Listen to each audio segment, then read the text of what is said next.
Hello dudes, this is Dinesh. இந்த time நான் என்ன வீடியோ கொண்டு வந்திருக்கேன்னா, IBPS PO mains Oliveboard பேக்கேஜில் இருக்க டிஐ ஃபர்ஸ்ட் டெஸ்ட் சீரியஸில் இருக்கிறதுலே easiest DI time and work and profit loss DI. பின்னாடி ப்ராஃபிட் லாஸ் டிஐ இருக்கு. இப்போ வந்து time and work. IBPS PO mains work பொறுத்த வரைக்கும் பார்த்தீங்கன்னா, செலக்ஷன் ஆஃப் கொஷின்ஸ் டிஐ ரொம்ப முக்கியம். இங்கே பாருங்க, first 120th question.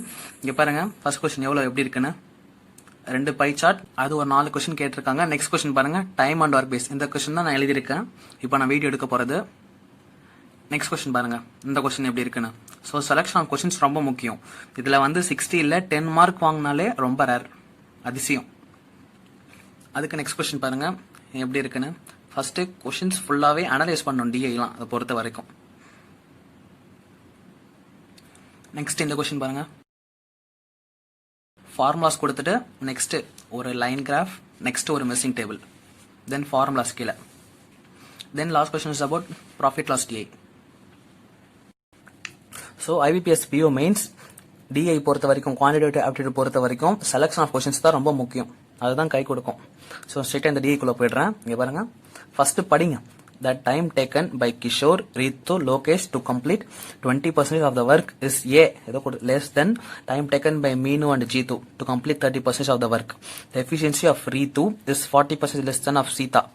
And efficiency, then வந்து அப்படியே சும்மா லைட்டா ஜஸ்ட் ஒரு 1 minute ரீடிங் கொடுங்க. 1 minute கூட வேணா, 30 seconds. Kishore alone can complete the work in B days. Reading கொடுத்துட்டு கொஸ்டின்ஸ் பாருங்க. கொஸ்டின்ஸ் என்ன கேட்டிருக்காங்கன்னா, பிளாங்க் இன் ஏ பி சி டிஇ ஃபுல்லாவே டைரக்டா தான் இருக்கு. ஸோ ஈஸியா ஆன்சர் கண்டுபிடிச்சிடலாம். இதுல ஃபர்ஸ்ட் பாருங்க எவ்வளவு நேம்ஸ் இருக்குன்னு பாருங்க. கிஷோர், ரீத்து, லோகேஷ், தென் ஜீத்து, மீனு அண்ட் சீதா, மொத்தம் 6 பேர் இருக்கு.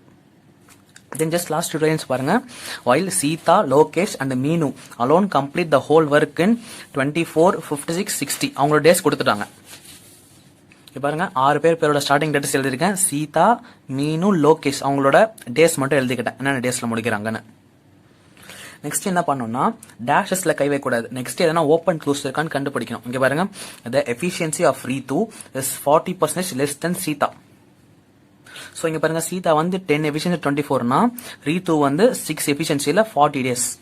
சோ 40 டேஸ்ல முடிக்கிறாங்க. ஒன்னும் கிஷோர் அண்ட் ஜீத்துவோட டேஸ் கம்ப்ளீட் பண்ணணும் நம்ம. அண்ட் நெக்ஸ்ட் ஸ்டேட்மெண்டே பாருங்க, எஃபிஷியன்சி ஆஃப் ஜீத்து இஸ் 40 மோர் தென் கிஷோர். அப்படி பாத்தீங்கன்னா, கிஷோருக்கு 10 எஃபிஷியன்சினா ஜீத்துக்கு வந்து 14 எஃபிஷியன்சி. தென் அந்த ஜீத்துவும் கிஷோரும் கம்ப்ளீட் பண்ற மாதிரி அவங்கள வச்சு இருக்க ஸ்டேட்மெண்ட்ஸ் பாருங்க. இங்க பாருங்க, செகண்ட் பேராகிராஃப்ல first line, Jeethu and Kishore can complete 80% of the work in 14 days. So 80% of the work in 14 daysனா 100% பாருங்க, 4:5, தென் 17.5 days வரும். சோ இந்த 17.5 days பாத்தீங்கன்னா கிஷோர் அண்ட் ஜீத்து. சோ இது வந்து 24 எஃபிஷியன்சி. அப்போ 10 எஃபிஷியன்சி அண்ட் 14 எஃபிஷியன்சி பாத்தீங்கன்னா 10 எஃபிஷியன்சி பாத்தீங்கன்னா 42 டேஸ்னு கிடைக்கும். Then 14 efficiency 14 into 3, 10 into 3, 30 days கிடைச்சிரும். So கிஷோர் வந்து 42 days, ஜீத்து வந்து 30 days தெரிஞ்சிருச்சு. இப்போ வந்து ABCD 5மே ஒவ்வொரு கேப்பா ஃபில் பண்ணணும். ஃபர்ஸ்ட் கடைசி வந்து போறோம். ரீத்து, மீனு and Jeethu can complete the work in E days. என்ன கேட்டிருக்காங்க பாருங்க, ரீத்து, மீனு, Jeethu 60, 40, 30. So 120 divided by 9 days. அப்படி பாத்தீங்கன்னா 13, 1/3 days. So க்கு பாருங்க 13, 1/3 days. Next easy question தான். B பாருங்க, Kishore alone can complete the work in B days. So கிஷோரோட ஒர்க் தான் கேக்குறாங்க. அப்படி பாத்தீங்கன்னா கிஷோர் வந்து 42 daysல முடிச்சிருக்காங்க. So வந்து B வந்து 42. B எடுத்துக்கோங்க 42. நெக்ஸ்ட் சி பாருங்க, while மீனு and Ritu together can complete C percentage of the work in 6 days. மீனு, ரீத்து பாருங்க 40, 60. So 120 divided by 5, 24 daysல முடிப்பாங்க. 6 days means 25% of the work தான் முடிச்சிருக்கோம். 100% of the work வந்து 24 daysல முடிக்கிறாங்க. அப்போ 6 daysல பாத்தீங்கன்னா 25% of the work முடிப்பாங்க. So C க்கு பாத்தீங்கன்னா 25%. Next, the part of the work done by Lokesh and Kishore in 12 days is. பாருங்க, கிஷோருக்கு 42, லோகேஷ்க்கு 56. இதுக்கு எல்சிஎம் எடுக்கிறது கஷ்டமா இருக்கலாம். சோ அதுக்காக ஒரு ஷார்ட்கட் சொல்றேன் பாருங்க. 42 56ன்னு இருக்கா, அதை வந்து எதுல காமனா மல்டிபிள் ஆகுதுன்னு பாருங்க. 7 into 6 are 42, 7 into 8 are 56. So 6க்கும் 8க்கும் என்ன எஃபிஷியன்சி பாருங்க 24. 8 into 3 போடணும். So அதையே 56 into 3 போடுங்க 112 168. So இங்கே 168னா இங்க வந்து 6 into 4, அப்போ வந்து 42 into 4 ஆகும், 56 into 3 ஆகும். So 160 divided by 7 பாத்தீங்கன்னா 24 டேஸ்ல முடிக்கிறாங்க அவங்க மொத்த வரைக்கும். பாருங்க 24 டேஸ்ல முடிக்கிறாங்க. Then 12 days means 0.5, அதாவது 1/2 of the work. D க்கு பாருங்க 1/2 of the work.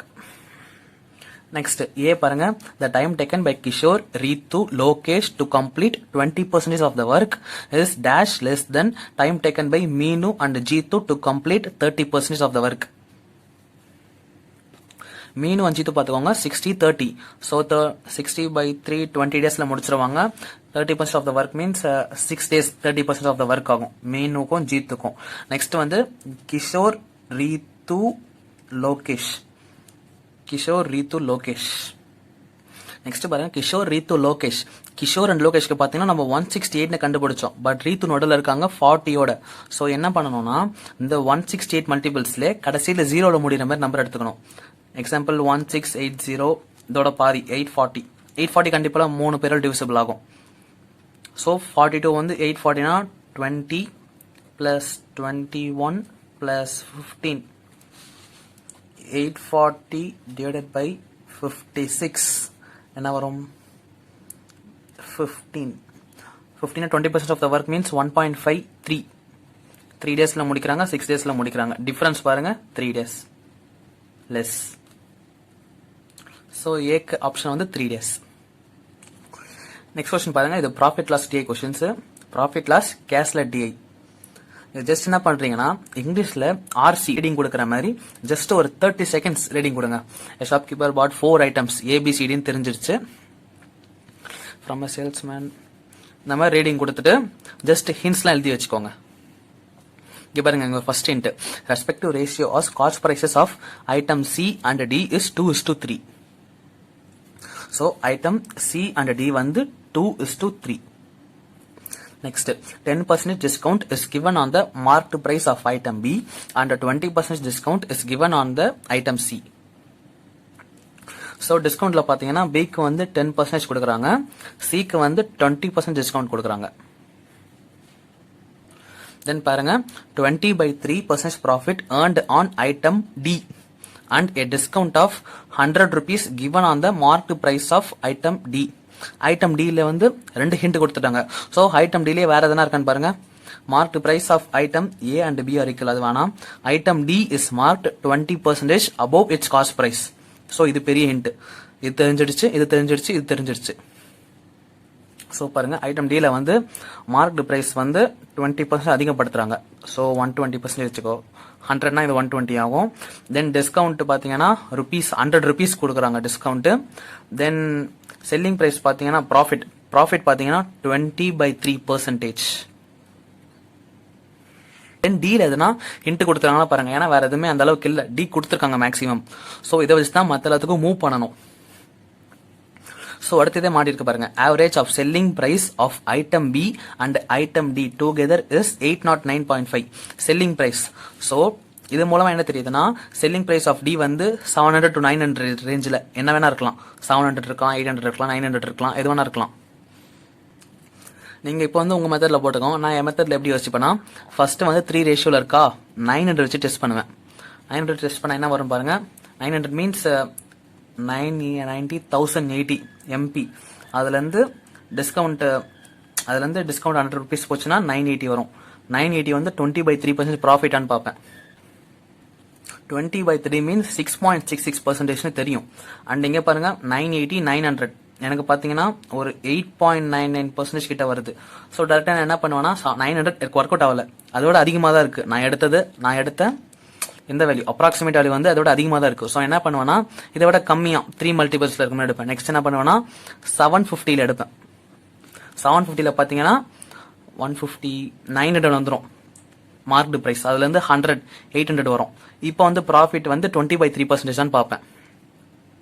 20/3 means into 2 150 by 3 50. இது சாட்டிஸ்ஃபை ஆயிடுச்சு. ஸோ என்னோட டியோட காஸ்ட் ப்ரைஸ் பார்த்தீங்கன்னா 715 தெரிஞ்சிருச்சு. அப்போ வந்து இங்க என்ன வரும், 900 வரும். 100 வந்து டிஸ்கவுண்ட் ஆகி 800 வரும் காஸ்ட். இது செல்லிங் பிரைஸ் வந்து 800 வரும். நெக்ஸ்ட் பாருங்க 715 போட்டாச்சு. அப்போ இங்க வந்து 2 ரேஷியோ மீன்ஸ் 500 வரும். இப்போ என்ன பண்ணோம்னா மற்ற டேட்டாவோட ஸ்டேட்மெண்ட்ஸ் எடுக்கிறோம். இங்க பாருங்க mark price of item B is 10 more then that of mark price of item D. So இது மூலமா B யோட மார்க் பிரைஸ் கிடைச்சிரும். Then average selling price of item B and D. D வந்து 800 தெரிஞ்சிருச்சு. அப்போ பி பாத்தீங்கன்னா 819 கிடைச்சிரும். ஸோ B யோட செல்லிங் பிரைஸும் கிடைச்சிருச்சு, மார்க் பிரைஸும் கிடைச்சிருச்சு. ஸோ B யோட மார்க் பிரைஸ் பாத்தீங்கன்னா 910, செல்லிங் பிரைஸ் பாத்தீங்கன்னா 819 கிடைச்சிருச்சு. ஸோ அதான் 910 இருந்து மைனஸ் 91 போட்டாங்கன்னா 819 வந்துருச்சு.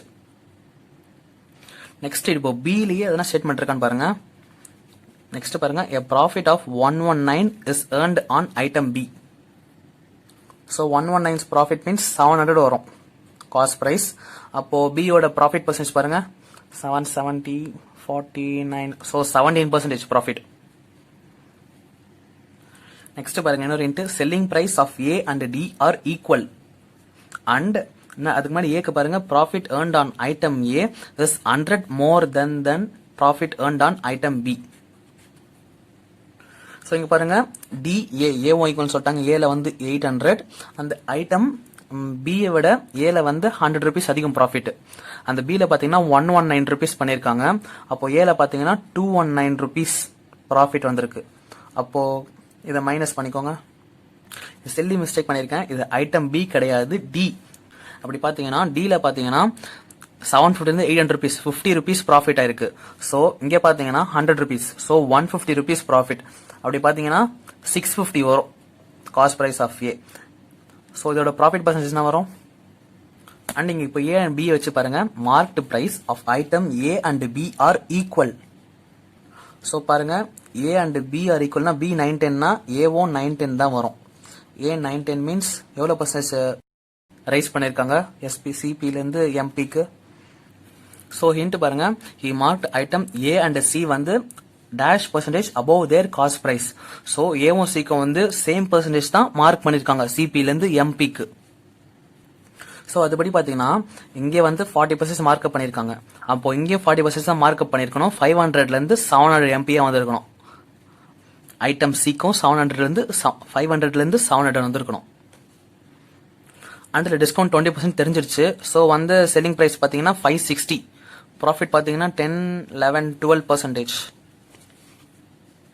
Then first question பாருங்க. What is the ratio of CP of item B and C taken together to that of SP of item A and D taken together? B and C ஓட CP பாருங்க 700, 500, 1200. 1200 is to A and D ஓட SP 1600. So 3 is to 4. So 3:4. Next நடுவில் இருக்கிறது பெருசா இருக்கு. So third question போறேன். What is the ratio of profit in rupees of item C and D? So சில பாத்தீங்கன்னா 60 rupees ப்ராஃபிட், டில பாத்தீங்கன்னா 50 rupees profit. So 6:5. So 6:5.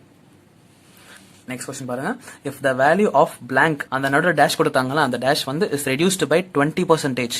Cost price of C remains same and instead of actual discount given, if two successive discounts of 20% and 25% are given on marked price of item D, then find the change in the value Y.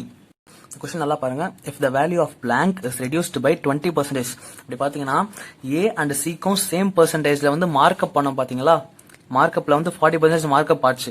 அதை வந்து 20 மாத்த சொல்றாங்க. 20 மாத்தினா பாருங்க ஏ வந்து 650 இருந்து 910 40% markup பண்ணிருக்காங்க. 20 மாத்தினா 780 கிடைக்கும்.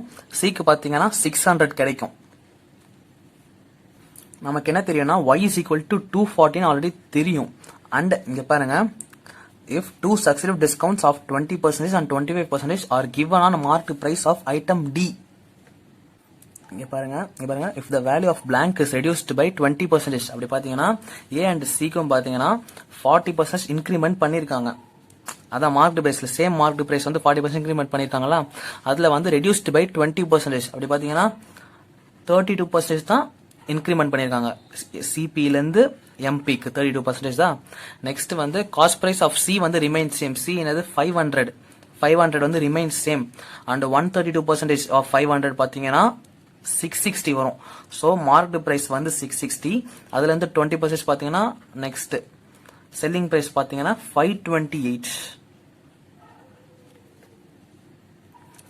If two successive discount of 20% and 25% are given on marked price of item D, then find the change in the value of phi. First y னா என்னன்னு சொல்றேன் பாருங்க.